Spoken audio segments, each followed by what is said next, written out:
baby Athena, it's about to fall off. So I cut this umbilical cord myself. I'm gonna naturally let it fall off. And most people think it's the umbilical cord that gives you an innie or an outie. But really, it's the abdominal wall. It's all of the core muscles and how they form. So in a few more hours or so, this will fall off. I'm going to show this just because, this is one of the things that people don't think about, people don't know, because unless you have your own kids, you never see it. So we will. That's all that's left.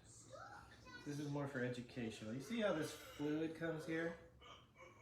If that happens in an adult, it's called diastasis recti, which is really common after pregnancy because these muscles, your six-pack muscles, your rectus abdominis, start to get separated. Well, Athena's cord is already separated because her muscles haven't developed yet, and she's still growing into it.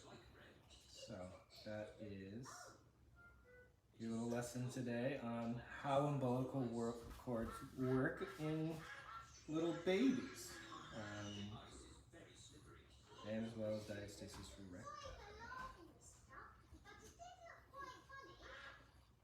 recti. Isn't that pretty interesting, eh?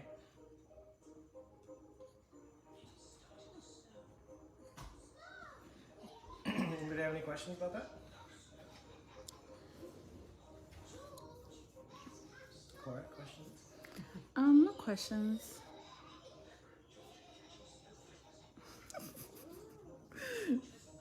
Are you serious right now? What do you mean? You're using my leg as a stand. Just wait a second. Baby, it's my people for me. Ooh, something's due in a few weeks.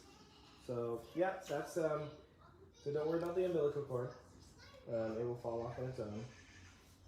You just want to keep smelling it to make sure it doesn't smell too rancid.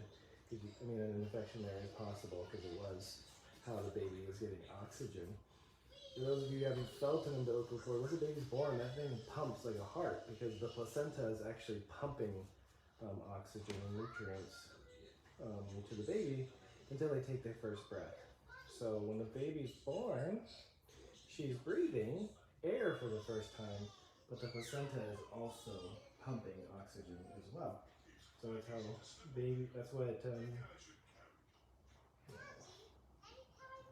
babies adjust from being inside the womb